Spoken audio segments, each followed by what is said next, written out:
So we've got an interesting one for the peeps today, Marty. We're going to be talking about choosing the right navigation system to guide our course through life.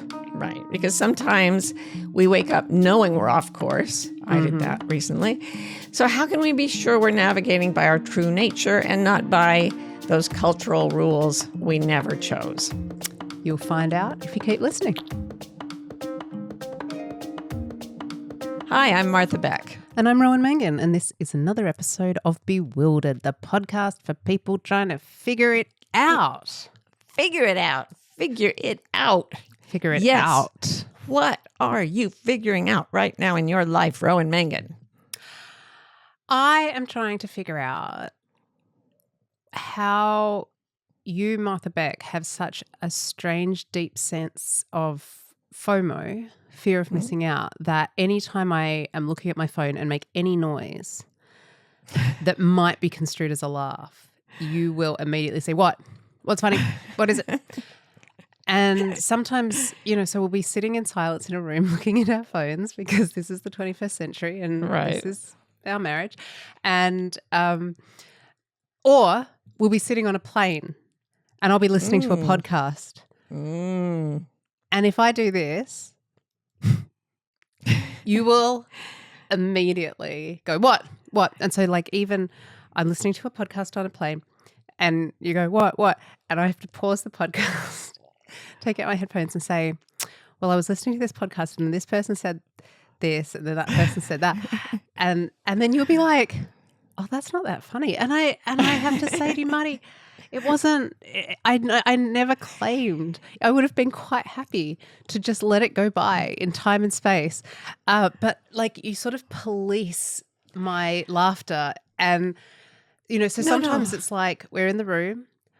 I go, and you go, what's funny? What's funny? And you try to look at my phone sometimes if there's a possibility. I cannot deny it. And sometimes literally all I can say is, I think there was a bit of dust in my nostril. And I went... Well, I want some. What is that? What's going on with that? You see, you don't understand what it's like to be so bad at the internet. I am horrible at the internet. Not in that I can never figure anything out. If I get in and tinker around, I can figure things out sometimes. But if I do that, my soul gets sucked into the internet because anything I see makes me go, what? And then I'm down a rabbit hole, right? What did this person say? Oh, they said that because another person said it. And then it goes into this infinite expanding chain of connections that ultimately crazes me. So, Rowie, I have made you the one and only link I have with the internet. I can't let it swallow my soul. So I have imprinted on you as a digital mother goose. And I must learn everything about the world by watching your nostrils move. And I think that shows great devotion and maybe doesn't need a lot of therapy. I wouldn't like to speculate, but I think that, look, it's a lot of pressure on me to monitor my nostrils, is all I'm saying. And, my nostrils I love can't your take nostrils. It. Yeah. Thank you. I could stare at them all I think day. they're good. I think they're good nostrils as nostrils. You've got good go. nostrils. So, yeah, I understand it's a heavy burden, but if you're born with a sense of discernment and good nostrils, people are going to pay attention. All right. I'm just going to have to live with it, I say. I think so, yeah. Unless you want my soul sucked into the interwebs in other ways. No, I do not. Because you know how that goes.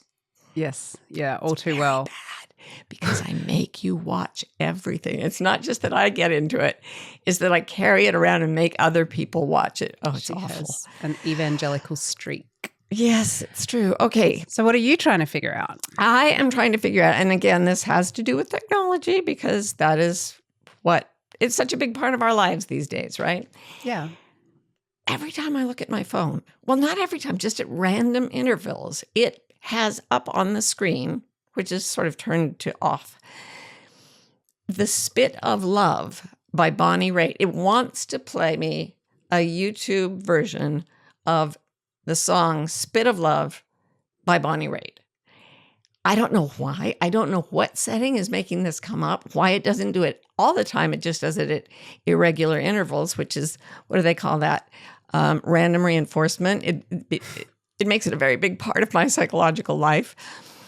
And then I thought, well, maybe I'm getting guidance from the universe. Oh. Have you ever heard Spit of Love by Bonnie Raitt? Not until this began. This Now, first of saga all, in your life began. I got to say, I'm a huge Bonnie Raitt fan. As am I. Hey, she's my girl. She went to the same college I did. I won't say which one that is, but let's just say that people always say, really? Bonnie Raitt went to Harvard? Oops. There it came out. You'll have to have a drink of water, everybody. Okay, so, I love anybody who goes to my school and then goes and does something that makes people say, what? You went to... And I think I'm going to try not to say that Jared Kushner went to Harvard. Oh, God. All right. Forget I said anything. Anyway, I love Bonnie Raitt, love her music. There was a time when I Will Not Be Broken practically kept me alive. But Bonnie, there's nothing edifying about Spit of Love. You're upset because you want there to be a message from the universe in this. And even with your gargantuan brain, you cannot turn the lyrics of this song into a message for you, no matter how hard you try. I will give you a fragment. And this is one of the nicer fragments. It goes like this. Well, it's got me slowly turning and I'm basting on the bone. I'm skewered like some drunken fool in juices all my own. No, don't sing about your juices. No one, male or female, should sing about their juices. Well, unless it's a children's and I like thing. The fact that they're specifying juices all my own. Yeah. So in case we think there might be some marinade mixed in there or something. The entire it's very song. Graphic. It's very graphic. And it's just a long barbecue metaphor. Yeah. Love, a hateful, spiteful, wrathful, revengeful love as a sort of cannibalistic barbecue. And why does my phone keep giving it to me? Why, Ro? Why? Somebody tell me why. Maybe you need more protein. I don't know. Okay. Well, we're going to have to buy some juices because... Oh! No, we don't buy them. God, they're supposed to be all your own. Don't sing about that. Yeah, you shouldn't. No one should sing about juices. No one should sing about anyone's juices. I was going to say, if it's a children's show and it's, juice is full of sugar, you probably shouldn't drink it. Yeah. But no. I refuse to think that Spit of Love is the lyrical total message of my life. So I'm skewered. I'm skewered like some drunken fool. So they're departing. Juices all my own. They're departing from the metaphor for long enough to say drunken fool. But why would a drunken fool be skewered? It's a question. What's the connection there?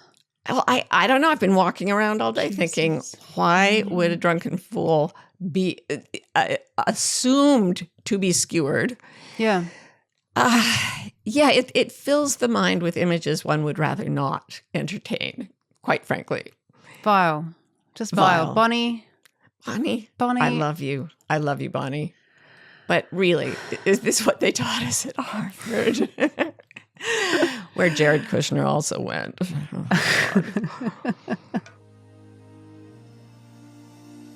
If you're enjoying Bewildered, there are a few ways you can express your support for us. You can subscribe to the pod or follow it, depending on your app. It's a great way to get us in front of more people. And as always, we love a little rate and review action, especially when the reviews are kind and the ratings are high, strangely. And finally, if you really want to go to the next level with Bewildered, check out our online community, wildercommunity.com. We'll see you there. So what shall we talk about today on our Poddy Pod, Marty Moon? Well, I wanted to talk about, I had quite a wake-up call this morning, and it was a literal wake-up, but it was also like a mental wake up. Oh. A metaphorical wake-up call. Mm-hmm. Because we talk on the podcast always about where we're following cultural patterns and we're not following our true nature. And I woke up this morning and realized I was following a cultural pattern way past the place where I should have stopped. Induces all your own. Induces all my own. I felt skewered like a drunken fool, honestly. Yeah, I bet you did. No, what I'd done is, and you know this, I got obsessed after writing my last book about creativity, got obsessed with learning to do transparent watercolor better. Yeah. I think our listeners are pretty familiar with that now too. Yeah, I think people have heard about it. It's something of an obsession. I also had taken my surgically reconstructed foot out on the road and was starting to be able to walk long distances. And I'd begun to sleep better. So I started getting up at sunrise and going for long walks and then coming back and painting. And it was idyllic, Rowie. It really was and is. But for the last week or so, I've been waking up and going, ugh, again, and like trudging out there. And my knees hurt and my feet hurt. And by last night, like everything was hurting. My hands were hurting. My wrists were hurting. I tried to grab a pillow. Woman. What? Good God, woman. Yes, good God, I must say. They diagnosed it as fibromyalgia at one point. Now I'm thinking it might be, what is that thing? Mast cell activation syndrome. Yeah. Anyway, there's something wrong with me. And I was fully sick by last night. I was joyless. I was tired. And I woke up this morning and everything hurt. And I had no desire to paint or draw, much less go for a walk. And I thought, holy crap, I missed the exit. I had stopped following the sort of guidance from inside that we always talk about here, my true nature. I was so convinced that my artistic rambling, like fabulous arty life was the answer to all my dreams. And it was, but I hadn't been listening. Something was telling me, no, stop, don't do that. And I had to do that thing where you start looking for the next exit so you can take a long detour back to the exit you should have taken. Yeah. So we were talking about this and it's kind of interesting because I think we've touched on this sort of thing before on Bewildered because it's almost like there's this very stubborn programming in the human psyche that has a tendency towards this thing, which is we take what is our true nature, and we turn it into culture. So what I mean by that is like we take what is right for us right now and turn it into the Henry Ford factory line of this is what my life shall be ever after. Yeah. And it's fascinating to see how often this happens and just to, it's worth reminding ourselves that it's so damn stubborn. Yeah, I have to remind myself all the time. And I do kind of see it as different brain sides. The right hemisphere is always in the present moment, loves art, but is also responsive to every sensation in the body and in the heart. And then I toss it over to my left hemisphere, which says, good, we'll make a rule. It will continue forever, ad infinitum. And I am back in the cultural factory model, which I have to say, in my defense, my entire society programmed me to do. And it programmed you too. So while we're sharing, like, when does this happen to you? Going past your exit, get past the place you should have changed course. Yeah, constantly. And it's interesting, just before I answer that, like there's a sort of tension, I think, that is part of us doing this, us collectively doing this, which is the tension between how useful it is to build habits, right? And how that does take a lot of that sort of day-to-day decision-making mental load off us. Yeah. And then at a certain point, that's switching into shutting down the parts of us that the part that listens to what is needed right now in this moment. Right. And so it happens to me constantly, like sleep patterns become Yes. Yeah. unquestioned, like sleeping in or staying up late, I'll get into a thing and it'll be way past when I needed that particular thing. And I'm still doing it and I'm not questioning it. Morning routines. I think I've talked to you before about I'm always coming up with the perfect morning routine. Now I shall always just the ways I work, what I prioritize. It happens all the time. And like the horrible one, the one that is always my Substack, my newsletter. I've talked about it before on here.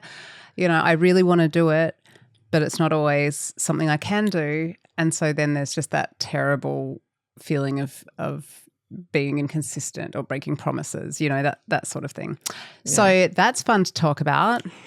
Not at all, but we do it. And I do think that you have a kind of idealism and I have a kind of drivenness, but it sort of takes us down that same road. But as you're speaking, I just realized, you were the one who gave me the permission. And after all 30 years of talking like this, I still needed permission from a loved one to say, no, spend your mornings painting. You don't have to help anybody. You don't have to write. You just get to draw if that's what you want to do, or go for walks. And I thought when you had Lila, who is 3 years old at this point, I thought, oh, here we go again, life with a little baby. And you said, no, you did that with your first 3. I'm on. Karen and you have done all the work. So I'm at a time in my life where I am free to pass my exit and create all these, chart a course to all these wonderful places I wanted to go. But you're on, so my, download from the universe is stop what you're doing, take a different exit. You can continue on this later if you want, but there's something else for you. You're in that part of life where you've committed to a 3-year-old child, and that is nature. And, from the moment you got pregnant and before, you were basically putting that above your other needs. And I see with you, I see you with that Substack just sort of burning a hole in your mind. We talk about your writing and your cooking and your gardening. And I remember having little kids, and every time you go past an exit that says writing, because I was there, you say, no, I can't take that. I'm on the course that says motherhood. And there's a genuine heartbreak every time you make yourself not take the exit. But it's still right for you. Yeah. Yeah. So I think with that, it's not the true nature versus culture dichotomy. I think that's there's different levels of my true nature, and there's writing and cooking or whatever, but also being a parent is also intrinsically for me part of that. Mm-hmm. And I guess it comes back to seasons again. It's this season of my life has this very strong theme, and I can take these tiny little paths off the main superhighway here and there, but the highway is about parenthood in this season. And so that's just and how it's it goes. Actually, it's hard, and yet it is the natural way. I mean, I think sometimes we run the danger of making anything that you do with your true nature sound blissful and easy. Good point. And your true nature will take you. It's like David Foster Wallace said about the truth. It will set you free, but only after it's finished with you, or after it's had its way with you. That was actually not the quote, but I like that better. After it's had its way with you. I looked that up and it was not David Foster Wallace, and I was bummed. Okay, anyway. See, this is why I have to watch you for news of the internet, because I go down these rabbit holes. So what you're saying, I like what you said about how there are different levels of sort of commitment to staying the course you're on. So sometimes we need to stop going in a straight line and take another road. And that's what happened to me this morning I woke up and my whole body and my whole psyche were saying, take an exit, damn it. Go back to the exit you missed. Mm. And I needed to listen to that. Mm. But sometimes you're on a road and you're driving past exits you wish you could take. Right. And there's a deeper level. I think he said it's a deeper level of nature that says, stay the course. Keep going on this road. This is your deepest nature, which is really interesting to me. So, because how do we know which thing to choose on any given day or at any given moment? Mm. When do we stay the course no matter how much we want to exit? And when do we exit even though in our minds we think we have to stay the course? Right. And even to remember to ask that question, how do we know to do that? And I think often when culture overtakes nature inside us, like when you turn your walking and your art into some sort of, forced march, yeah. That's culture inside you. Yeah. And you were so certain that this was the thing that you didn't even stop to ask yourself. And that's why you missed the exit that would have made it a gentler, reconfiguration, right? Yeah, that's why, because culture always wants to raise a zealot that will just commit to one thing. And I was born among a zealous people. And I have to keep telling myself to listen to my true nature because I am so inwardly programmed to drive myself forward. And it comes up all the time. It's kind of like, they call it driving hypnosis. When you're driving along and your body knows the way and you either zip past your exit because you're so focused on something completely separate. You're not even present. And your body just takes the controls and drives either onto the exit you usually take or away from the exit, along the road. So either you stay on a road when you should go elsewhere, or we leave the road that takes genuine first priority. So when you get driving hypnosis, it's the opposite of your GPS. Like if you're in driving hypnosis, just going through life detached from this present moment, this precise moment mindfulness experience, the GPS is turned off and you can't know. Someone was telling me recently that she chose one type of map, GPS map, one brand of it over another because one of them has a little haptic thing that it does on your watch when your exit is coming up. And she's so accustomed to being in driving hypnosis that she's not glancing down at the map on her little car screen. And so if she doesn't have something actually zzing on her body, she knows she'll miss those exits. And I thought that's so interesting because it makes me think, okay, so we've got this situation where for whatever reason we might miss our exits. And then, so here are my two questions. One. Yes. How do we remember to check in? Like what's the equivalent of getting the little haptic that says, is this your exit? That's my first question. How do we know to check in? Because if you had been checking in with yourself, you would have gone, oh, I'm tired. My knee hurts. Maybe I'll skip the walk today. And you would have done that 3 days earlier, right? It's not rocket surgery. It's not rocket surgery. So that's my first question, is remembering to do that in the first place. Then the other question, which is in some ways more interesting, is how do we know then when we do check in if the thing that doesn't feel right is actually the culture, like harshing our true nature in the moment, or if it's just a different level, a different layer of our true nature. Like say it is your true nature to be an architect, but you don't enjoy going to architect school, right? Like, and it's still in your true nature to do that long term, so it's not wrong. So how do we distinguish between those two things? But let's get back to those questions right after this.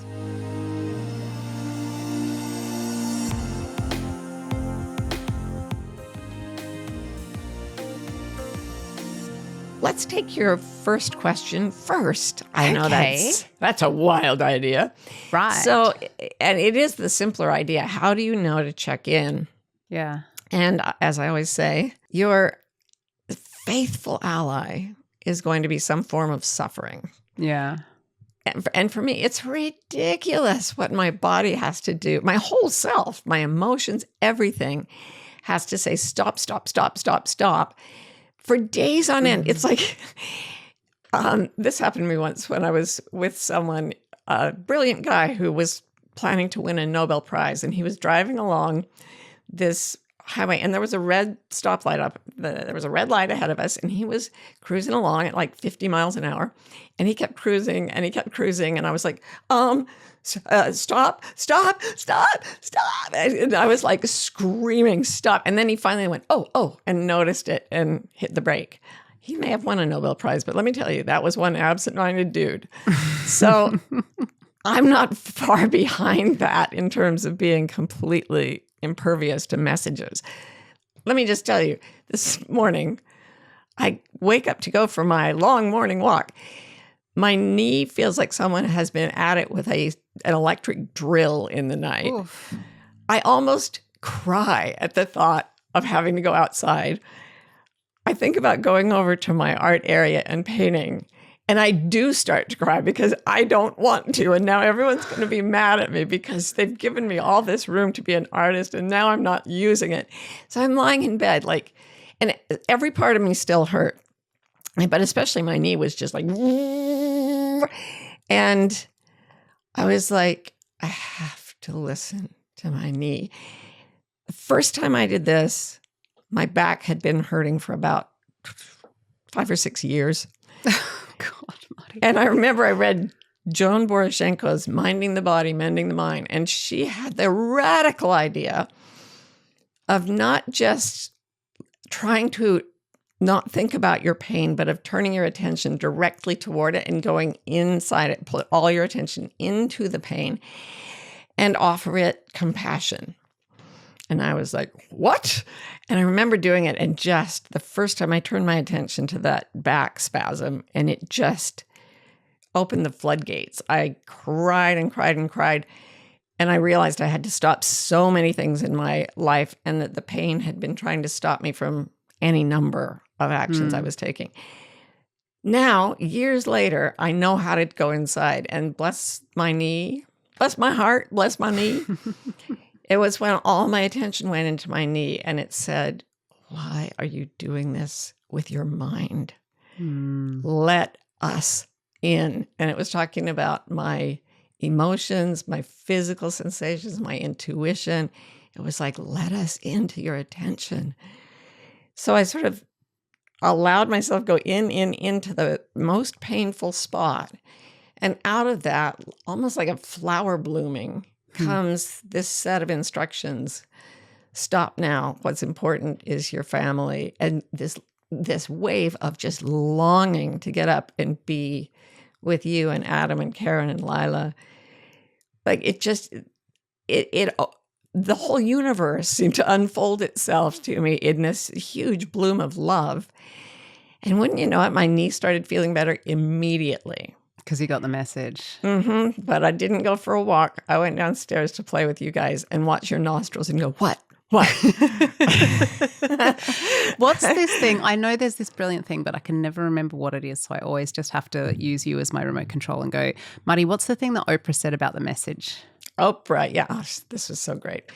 She said, if you have if there's a change of exit, or you've gone past your exit and you need to fix something. That's not what Oprah said. You're adjusting your metaphor. No, that metaphor is our metaphor for the day. Yeah. Metaphor du jour. But she said if there's something you need to learn in your spirit or whatever is trying to talk to you, first it speaks in a whisper. And if you don't hear the whisper, it starts to give you a message like, hello, hello. It's like the haptic on your wrist. Hello. Yeah. I have those haptics, and I consider them tiny massages and blast right past my exit. I'm like, how fun. My watch is quivering. Cool. Yeah, it's not good. And so if I flare one nostril on a plane.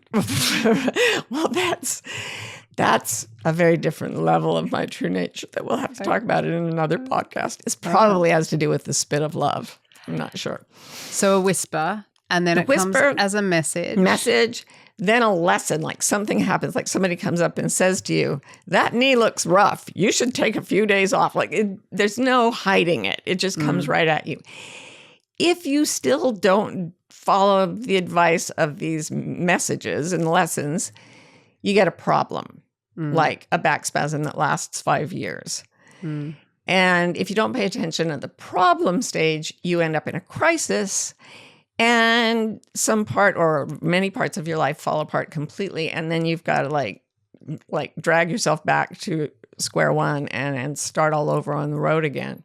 Yeah. And so that's like the whole thing of cave early that you talk about, which is, why not, if it's coming, let's not wait till it's a crisis. Let's hear the whisper. Absolutely. Or the message. And I talk a good fight. You do talk a good fight. But you know what? We're all programmed the same way. So, I think it's interesting. Like, it's not like I have a very big drum to beat with all of this, which is that if we treat the things that we talk about on this podcast as aspects of self or life that can be perfected, we are in culture. We must not do that. So it's like, let's allow ourselves to be messy and imperfect, because that's nature, is messy and imperfect. So, all right, but I want to come back to the question of how to remember to check in, right? And how to do it before your true nature is screaming, before it's a problem or a crisis. And it's so funny because I'm like, okay, so how would we do this? Well, let's think of a way that we can automate it. And I will set an alarm every morning at 9 a.m. and you will, and it's like, oh my God, get an app. Oh, make a morning ritual that you do every day, no matter what. It's like, holy shit, I create the pattern in trying to think about how to not dwell in the pattern, which is just like, it shows how in plain sight these cultural patterns can hide, right? Yeah. It's so funny that I saw myself do that. But what I think it really is, like, how do we remind ourselves to check in with ourselves? It's almost like we need to begin cultivating inside ourselves a culture that is kind to the self. If we're just because in a way any habit is culture, I'm going to say, because if it's something that you're doing without being responsive to the moment. So if we're going to take advantage of that fact and that way that these bodies, these systems that we live in, how they work, then let's use it to create kindness, to create this sort of relationship with ourselves where we're checking in, where we're more likely to go, oh, does your knee hurt? What does it need? That is a very powerful insight, because another thing we need to not do is to imply that you can exist without culture. You can only do that if you're completely alone. And moreover, if you're completely alone and have no inner monologue. Exactly. You have no inner anything, no inner conflict. Because the minute you're going, oh, are you okay? Exactly. Then there's two of you. Terence McKenna's quote, wherever there are two people in the room, culture is the third guest. Yeah. What you just said, an inner culture of kindness, it matches with the whole internal family systems theory that says we all have different parts that feel different ways. So I love the idea of saying, yes, there will be a kind of culture, but it will be explicit.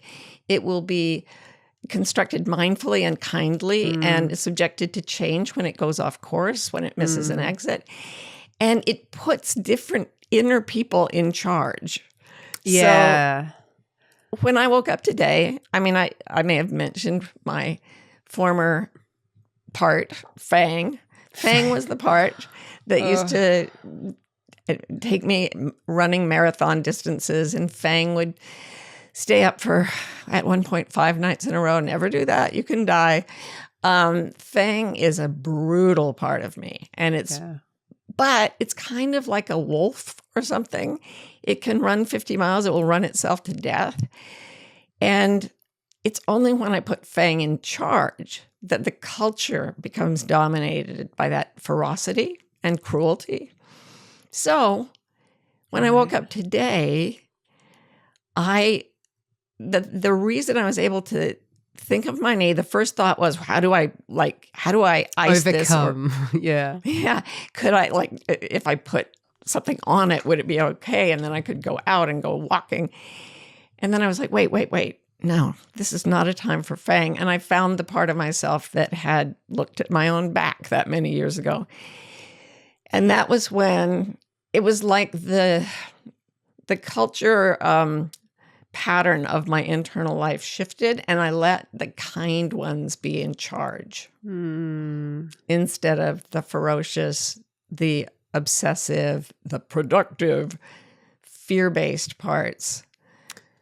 And that's a mirror of our culture too. Absolutely. Yeah. It's so interesting. So you're talking about like having committed to something, like for going on these long walks, you commit to them. Yeah. And this is going to sound a bit funny, but to commit to something, is that actually a betrayal in advance of our true nature to make a commitment, right? Because isn't a commitment just a concept that your mind says, regardless of how my body feels and my heart feels and my soul feels on that day, I will drive myself to do the thing. And I'm like kind of blowing my own mind thinking this, because we're so the idea of commitment is held up so highly in the culture, like it's like a very great thing to commit to something and see it through no matter what, right? And I immediately think of relationships, because that's where the word commitment gets bandied about the most. And our friends Katie and Stephen, their marriage vows to each other, we might have mentioned this before, was they said to each other, I promise to love you until I don't. And that's to me a way of subverting the culture's view of commitment. Is to be present in the moment that you're in now and let the commitment be, I commit to feeling the way I feel in all future moments. And I've had the most intense love story. Katie and Stephen have such an intense love story, probably more loving than any other couple I know. And they saw, like, the guy who was marrying them didn't want to say it.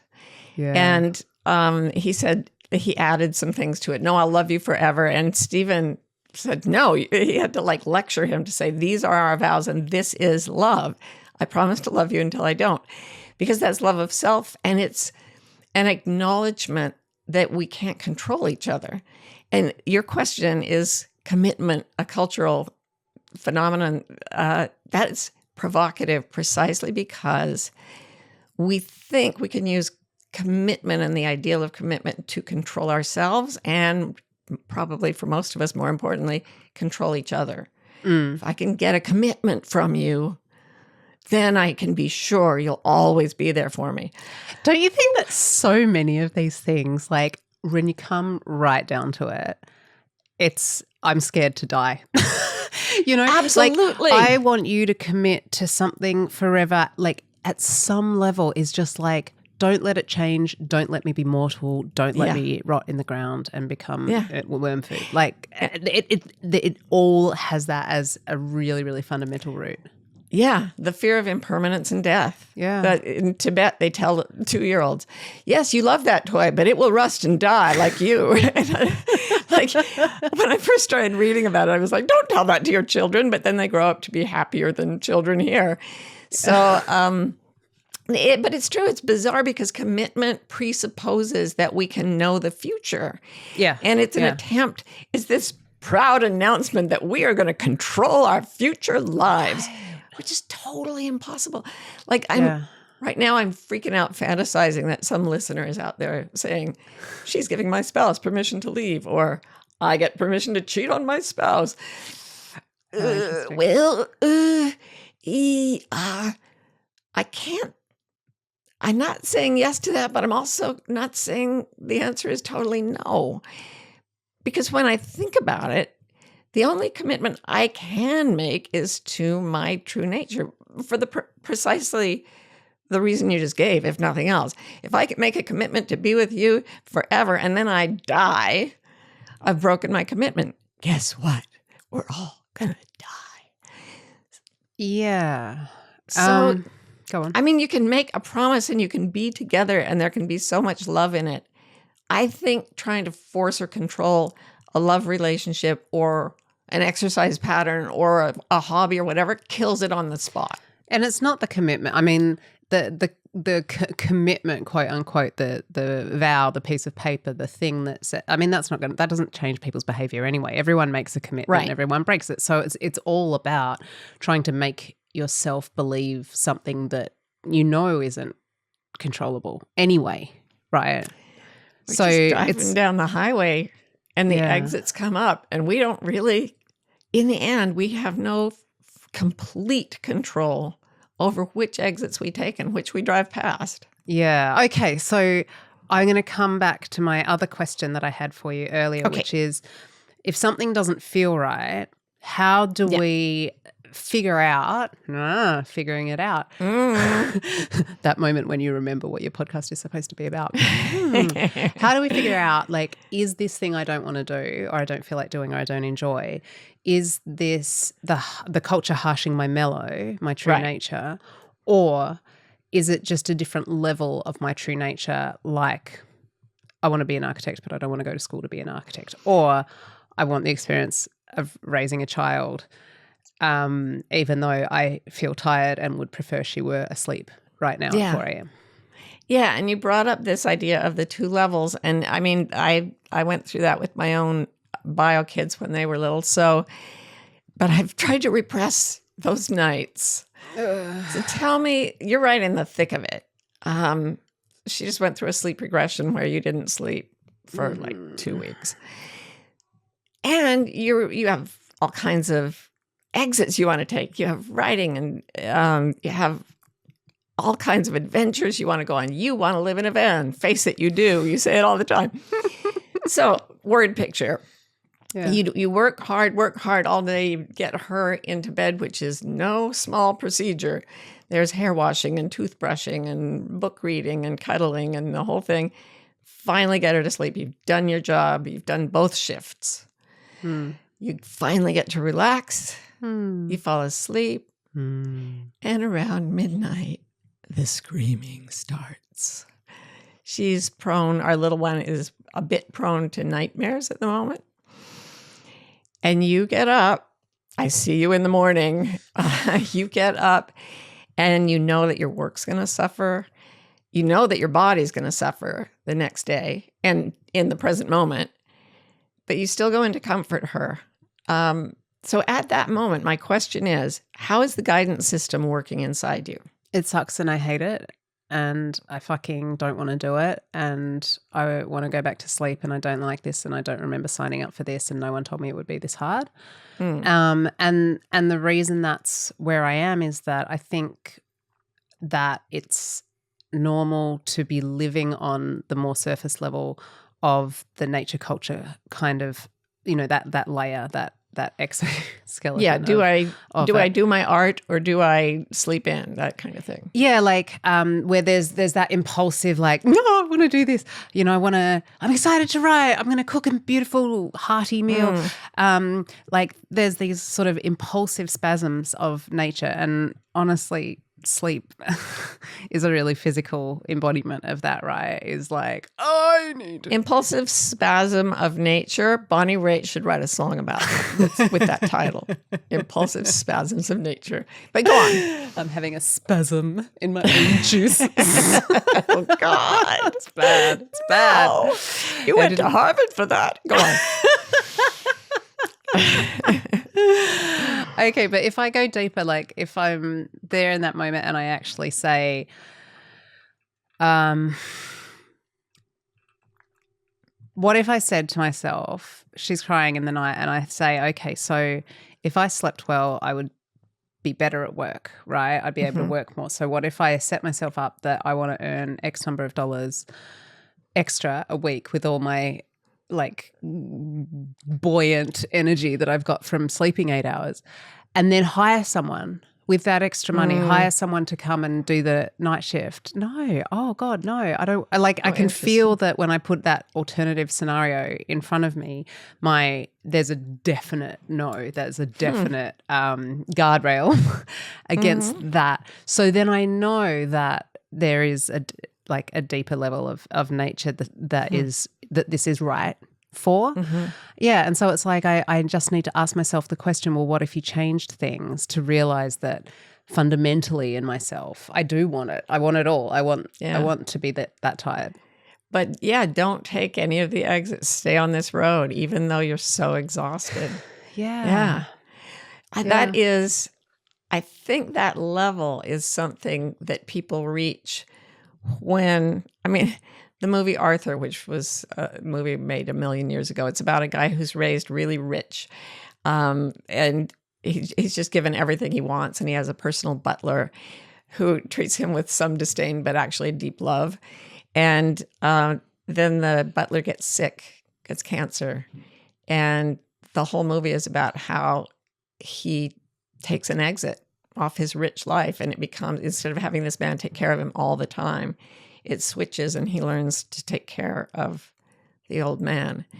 So as you're talking, the two things are coming into my mind. First is that I believe I'm consciousness frolicking in a physical human form, but consciousness exists outside of time or in the present moment, in the eternal present, where there's no linear time, and wants to do everything at once. It wants to learn salsa dancing. It wants to cook a flan. It wants to do everything. And it wants to follow you around and watch your nostrils all day. Oh my God, it sure does. And it will say, go off this exit, go off on that exit. And if there's joy in that and no opposition, great. Experience it all. Do it all. You're not going to be able to do it all at once. That's the first thing. The second thing is that there is a deeper truth level to our nature.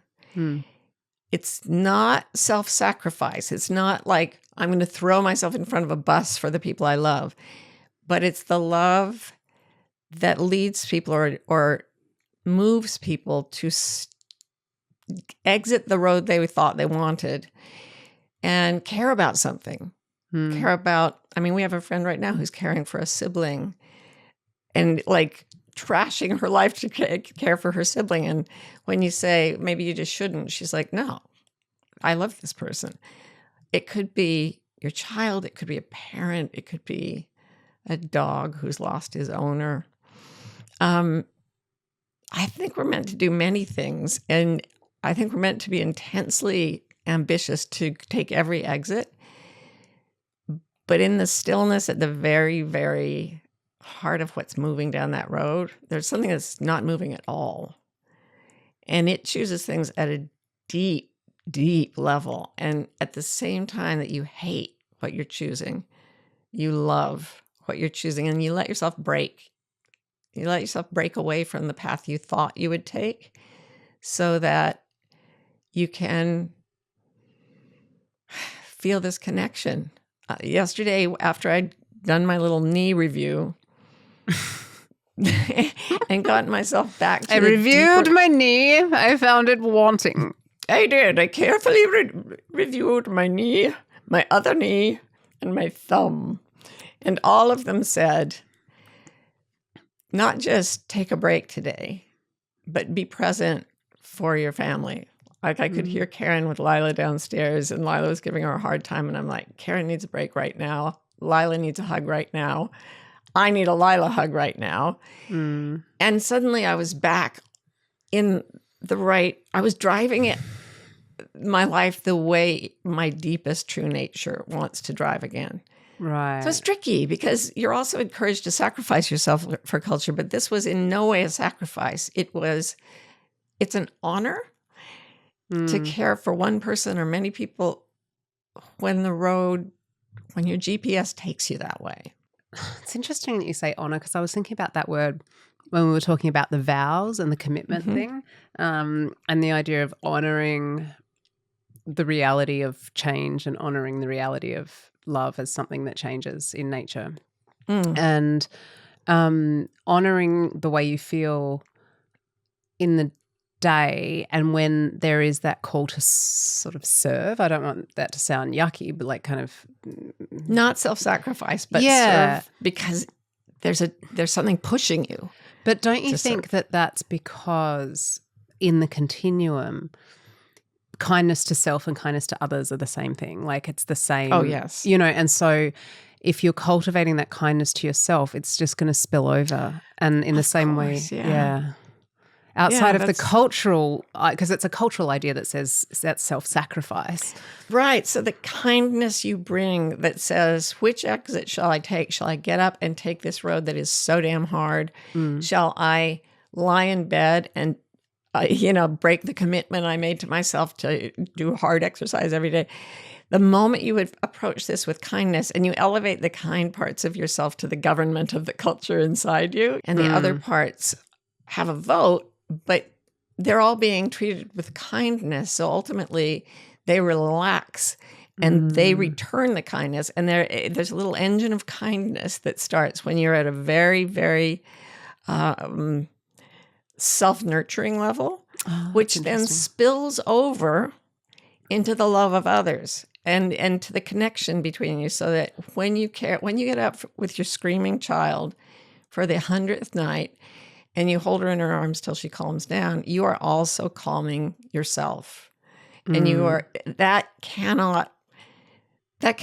the only exit you can take if your life is ruled and your path is charted by kindness, by compassion. Yeah. And it can be tricky to tell the one from the other. And it's like, I think about exercise is ultimately, not to the extent that you've been doing it.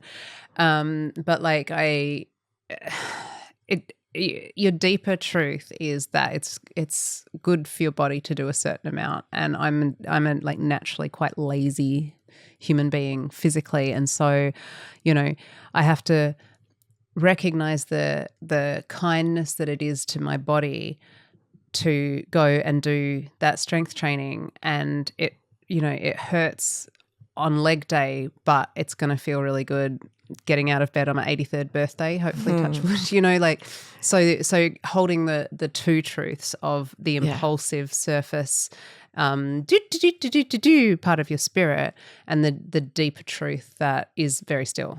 We get up every day thinking we know what journey we want to take through the day, through the week, through our lives, and then we end up either taking exits we didn't think we'd want or staying on roads that feel long and hard. But if that stillness you just talked about is the ultimate guide, and if we follow it, if we remember to check it often, that's where our deepest true nature forges these life experiences that are deeper. Like in Arthur, the movie, he ends up at the end when his butler dies, and it was his father dying. He walks out into the world as a whole person, a mature person, a deeper person.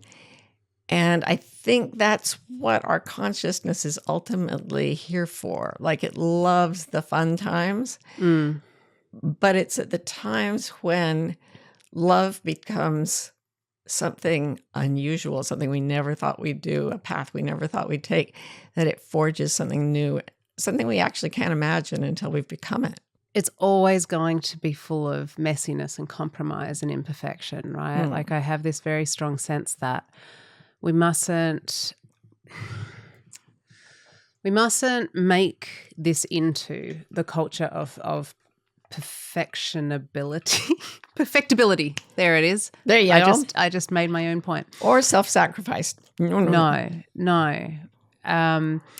Because that's what life is too. It's like, it can suck to get up, and I'm tired, and there's sand under my eyelids, and I feel crappy, and it's still the right thing for me, 100%. I have some Ani words, the poet laureate of our show. Because you long ago took an exit labeled Ani DeFranco, and you have never stopped driving. Boy, that is so true. So it's about, like, to me, the connection, because sometimes they can seem quite tenuous, is about like looking for that deeper truth in yourself, the deeper true nature, and also how life is sort of jagged and unperfect at the same time. So this is actually a poem she wrote. And this part of it says, to search for the downbeat in a tabla symphony, to search in the darkness for someone who looks like me, though I'm not really who I said I was or who I thought I'd be. Just a collection of recollections, conversations consisting of the kind of marks we make when we're trying to make a pen work again. A whole lifetime of them. So, yeah. So let's, like, we'll do all this, all the things of listening and kindness, and in that kindness we'll try not to perfect everything and optimize everything, and just accept that sometimes we'll get the right exit and we'll get it at the right time, sometimes we'll miss it, and it's ultimately it's all nature, right? Because it's glorious imperfection in the face of really true and wonderful intentions. Yes. So stay on that road to your deep true nature, the one it chooses when you can, and when you can't, that's fine too. But the whole way you can always stay wild. We hope you're enjoying Bewildered. If you're in the USA and want to be notified when a new episode comes out, text the word WILD to 570-873-0144. We're also on Instagram. Our handle is Bewildered Podcast. You can follow us to get updates, hear funny snippets and outtakes, and chat with other fans of the show. Bewildered is produced by Scott Forster with support from the brilliant team at MBI. And remember, if you're having fun, please rate and review, and stay wild.